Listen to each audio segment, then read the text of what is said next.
Hello there guys, welcome to another of my live videos, and I do apologise that I didn't do many videos earlier on today. The main reason is that my phone has been dodgy. It went dodgy yesterday night, and so obviously today I've had to try and get it sorted out. But I've ended up getting a new phone, so that's obviously very good news in that. On my next video, I will be giving you my match reaction for the Man United Norwich City game. That, of course, ended 4-0 to Man United and that. But on this particular video, I'm going to be giving you an update on some more transfer news, because we do know that it's very imperative that Man United do make signings in this January transfer window. Solskjaer recently, come out and warned my supporters that we do not expect many signings in this January transfer window. But Solskjaer has actually urged my board to currently make signings. I think want to recommend at least two signings in this January transfer window. But we are now on the 11th of January, and we still have not yet made many signings. I do also believe that players do need to go. But I think Solskjaer is reluctant to let players go until, of course, we do make some signings and all of that. So I'm going to give you the latest news regarding Bruno Fernandes, and it's actually very good news in that. So if recent reports are to be believed, it's looking very imminent that Bruno Fernandes is going to be our first signing in this January transfer window, and he's going to be our fourth signing overall under the Ole Gunnar Solskjaer era, because obviously we recommended three players in last summer in Daniel James and Wan-Bissaka, and on Harry Maguire. We got them in, and we spent nearly 150 million pounds on them. So, as you all know, we've been relentlessly linked with move for Bruno Fernandes. I think it was last week that Ole Gunnar Solskjaer and Mike Phelan had flew to Portugal to currently watch Bruno Fernandes in action and that. And obviously, that had fueled speculation. Reports came out from the mainstream media yesterday. I think it was also in Sky Sports, which is a very reliable source. And they said that Bruno Fernandes' agent, also to the Sporting Lisbon president, Federico Varandas, had obviously travelled to England to obviously hold negotiations and all of that. And I think the fee has been revealed of how much Man United will have to pay to get him in, and I think Sporting Lisbon are demanding from between 60 to 65 million pounds. But maybe we are determined to currently pay that for Bruno Fernandes. We was in for him all last season. We was also relentlessly linked with him last summer and that. There wasn't only us in for him. There was a City in for him at one point. City were on the verge of getting him. Also Liverpool were in for him. Tottenham were in for him. I think last summer actually his preference was a move to Tottenham and all of that. We need that midfield is one of the priority areas where Man United need to strengthen up anywhere, because I've got element of concerns about our midfield, especially with the injuries to Paul Pogba, and of course McTominay is out until February, so we do look exposed in that midfield definitely. But, I think we need an adequate replacement for Fernando Herrera. I still believe that Paul Pogba is going to be leaving the football club. But regardless of whether he stays or goes anywhere, we've still got to address that midfield, and we need two midfielders. But I do believe, from my own perception, that Bruno Fernandes would be the right calibre player for Manchester United in that. I know he's not played in the Premier League as yet, but I think he needs to leave Sporting Lisbon, to take his footballing career to the next level. But I think he'd be good enough for the Premier League. So I think if he came to Man United or came to the Premier League anywhere, I think he'd be able to replicate, what he's been doing with Sporting Lisbon. Bruno Fernandes is now into his third season as a Sporting Lisbon player. I think he's enjoyed two good seasons with them. But yeah, very good player, and was a revelation for Sporting Lisbon last season, definitely. Obviously, when he was younger, he spent the entirety of his career in Italy. Did Bruno Fernandes, with Udinese and Sampdoria.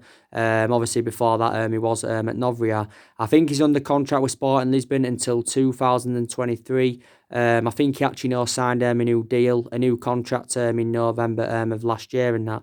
But last year and that, Bruno Fernandes was our number one priority target. But I think the main factor reason why we didn't get him last summer because we were reluctant to meet Sporting Lisbon's valuation and that. So hopefully we can get Bruno Fernandes on the board because he's a player that can score goals. He can also create chances. He's 25 years of age, so he is in his prime. He's been nearly in his prime and that. And obviously, it would be right because Solskjaer obviously still wants to continue recruiting young players into the football club. Despite the fact that we've got a lot of young players already, and he obviously wants to bring players in from from age 22 to age 25 and that. But definitely no more narratives will update regarding Bruno Fernandes. But I do believe his initial release clause is around £85 million. So yeah, so talks are ongoing, with the agent and the president and that. So we will currently see. But I said on my recent videos, didn't I? I think we need at least 5 to 6 more signings if we are to be back to being a competitively level football club, and if we are, to be up there challenging for major honours. But this year we've got to address the deficiencies in the squad definitely, and we need a couple of attackers. We do need a couple of attackers. We possibly need the right winner, and there's possibly other areas in the squad as well that do need to be addressed in that. But there's a lot of midfielders on our agenda. It isn't only Bruno Fernandes. Obviously, there was recent talks about Christian Eriksen. I updated you about Christian Eriksen a couple of days ago, was it? He said allegedly, Man United had put around a £20 million bidding for him. Probably, Christian Eriksen, believe it or not, would be a cheaper solution than Bruno Fernandes in that. But I'm very sceptical that Man United are going to get £20 million because we didn't. It's confirmed that we'd ruled out of putting a bid in for Christian Eriksen. Tottenham are aware that Christian Eriksen does want to leave. He revealed that last summer, at the beginning of last summer, he said he was seeking for a new challenge, Christian Eriksen, and we actually ended our interest in him towards the back end of the last summer's transfer window because we did believe his preference was move to Real Madrid and that. But a lot of Man United fans have different perceptions on Christian Eriksen. Some believe he would be the right calibre player. Some have got element of concerns about him. But Tottenham obviously Tottenham know it would be beneficial, if they could cash in for him in this January transfer window anywhere, because obviously if they don't, they'll lose him on a free transfer at the end of this season, because that's when Christian Eriksen's current contract does expire and that. Christian Eriksen is into his 7th season with Tottenham. Tottenham paid just over £11 million for him from Ajax back in 2013, was it? And he's gone on to make around 224 appearances for Tottenham in the Premier League. I think it's something like that. And I think he's made over 300 odd appearances in all competitions. But he's scored now over 50 goals in the Premier League, for Tottenham. And Christian Eriksen is around 27 years of age. But Tottenham last summer, revealed what they wanted for him. They were demanding a substantial amount. Tottenham said they wanted around £130 million. But of course, no team were determined to meet that for him. But he's a very, very good player. Like I said, he can score goals, he can create chances. He's well proven in the Premier League and that. But he's not coming to Man United. I think he's actually going to Inter Milan is Christian Eriksen because Sky Sports have just confirmed that Christian Eriksen and Inter Milan are set to hold more negotiations sometime this weekend. And it confirmed yesterday, or was it the day before, that Christian Eriksen's agent had flown out to Milan to hold negotiations and that. So it's probably likely he will be going to Inter Milan. I think Inter Milan have reportedly offered him around a 4-year deal.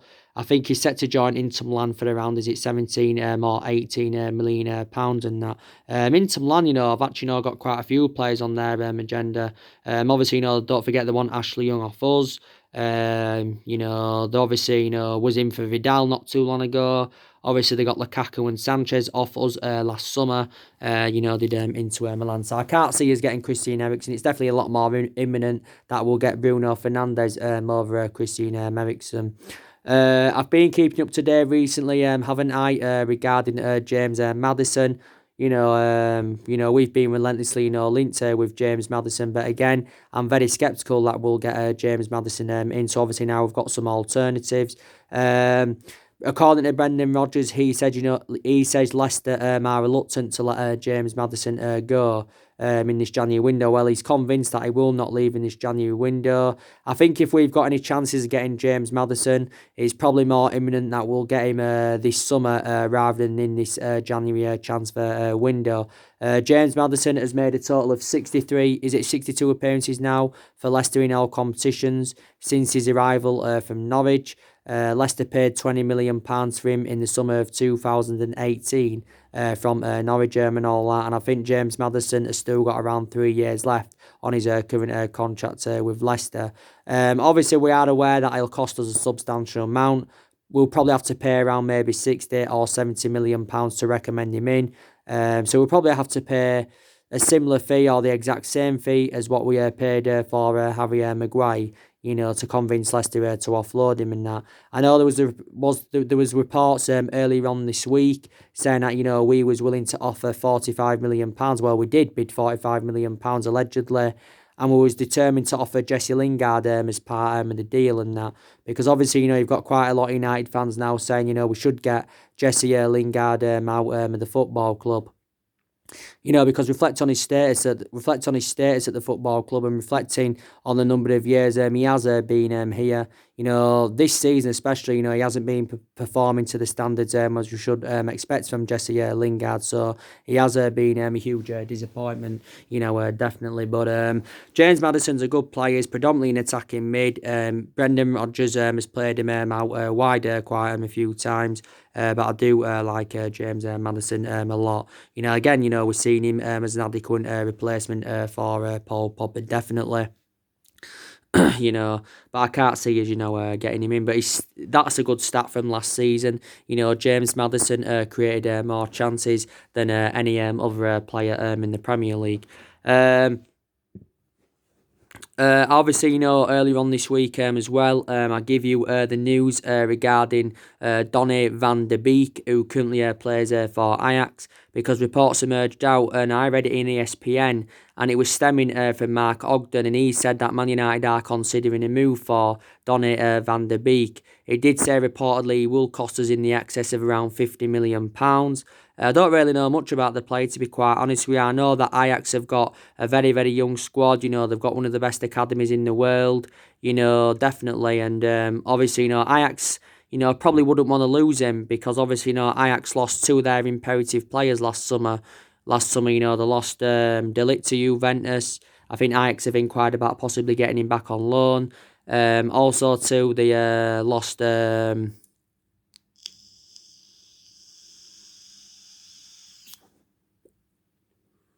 Can't remember who the other one they lost is now. They lost Frankie de Jong to Barcelona and all of that. He's only 22 years of age. He's Donny van de Beek. He can play in various positions. He can play as an attacking mid.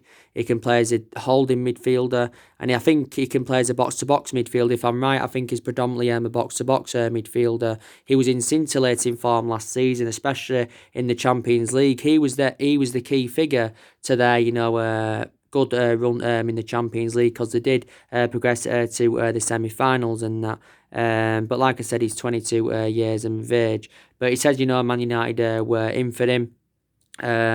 He's obviously, so far spent the entirety of his career with Ajax. Obviously he joined their youth academy in 2008.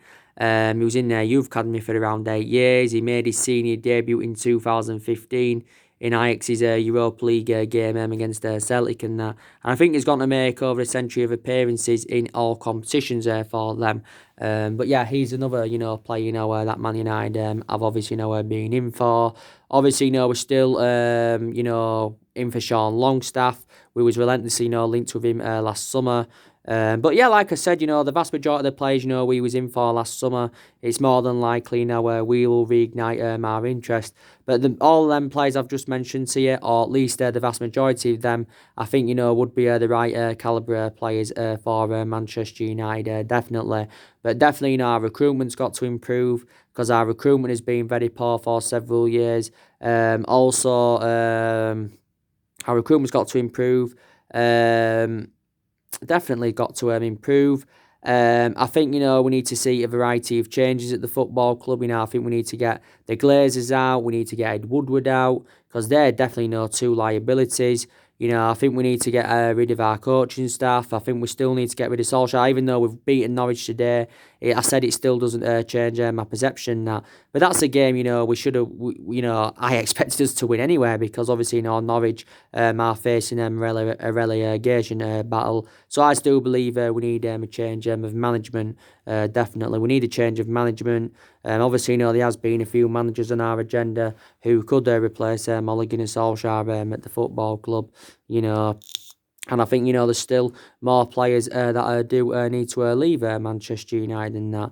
But you still got a lot of United fans demanding Solskjaer out. But obviously, like Ed Woodward and, the board's perception, their perceptions are totally comparison to ours. Because they're determined to back Solskjaer in this January window. They're also determined to back him this summer. But they're basically going to see who we can recommend to the football club. That's what they are going to see. But Solskjaer will not get sacked now. I'm very sceptical about that. I probably presume he'll still be here at the end of the season. But I'm very sceptical, that he will see out his 3-year contract at the football club. And even though we've been inconsistent for the vast majority of this season, we have still got things to play for. We've got some ambitions, and those ambitions is getting that top four. Top four is very imperative for us. We remain 5 points behind Chelsea because Chelsea won today by 3-0 against Burnley. So yeah, we're still in that top four race. There's quite a few teams in that top four race. To be quite honest with you, definitely the Europa League's a priority for us. There's a chance we could win. I think it's only now our chances of getting any silverware on the board. Because we're not going to win the Carabao Cup. I'd say we're out of the Carabao Cup because we're 3-1 down from the first leg against Man City. And obviously, for us to get into the final in the second leg at the Etihad, we've got to overcome a 2-goal deficit. Maybe we could win the FA Cup, but I don't really see that happening. Obviously, the replay against the Wolves is coming up, as you all know. So we have still got something to play for, but we know it's a transition period. Solskjaer is hopeful that we can get through this transition period in that. And he did say, he thinks 2020 will be a successful year for Man United, and we've enjoyed a difficult start to 2020. Obviously we've got our first win today of 2020, beating Norwich 4-0. But we needed to get back to winning ways because we was winless in our last 3 games prior to the game today against Norwich and that. But it was good to see a reaction, from the 3-1 defeat to Man City, definitely in that.